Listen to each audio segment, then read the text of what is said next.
السلام علیکم۔ 7 اکتوبر سے 11 اکتوبر کے دوران کراچی بھر کا موسم کیسا رہے گا؟ تازہ ترین موسمی صورتحال لے کر آپ کی خدمت میں حاضر ہیں۔ فی الحال کراچی کے اکثر علاقوں میں پچھلے چند دنوں سے موسم خشک ہی بنا آ رہا ہے اور اگلے 4 سے 5 دن بھی کراچی میں فی الحال کوئی بھی موسمی ہلچل متوقع نہیں ہے۔ سمندری بادل بن سکتے ہیں جو صبح اور رات کے وقت کہیں کہیں ہلکی بوندا باندی بھی دے سکتے ہیں، لیکن کسی بھی خاطر خواہ موسمی ہلچل کا امکان فی الحال موجود نہیں ہے۔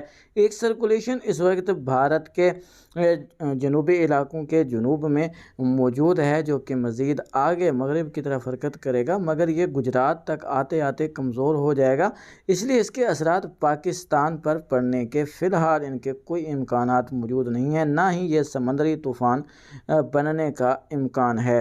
پاکستان سے مونسون الوداع ہو چکا ہے۔ اب کراچی میں مونسون کی اگر بارشیں ہوں گی تو وہ 2022 میں ہوں گی۔ مغربی سسٹم کراچی کو اثر انداز کریں گے یا نہیں، کب تک امکانات موجود ہیں، پوسٹ مونسون کیا صورتحال اختیار کرے گا، اس بارے انشاءاللہ کل آپ کے ساتھ تفصیلی رپورٹ لے کر آپ کی خدمت میں حاضر ہوں گے۔ مزید اپڈیٹس کے لیے ہمارے ساتھ جڑے رہیں۔ اگلی اپڈیٹ تک کے لیے اجازت دیں۔ اللہ نگہبان۔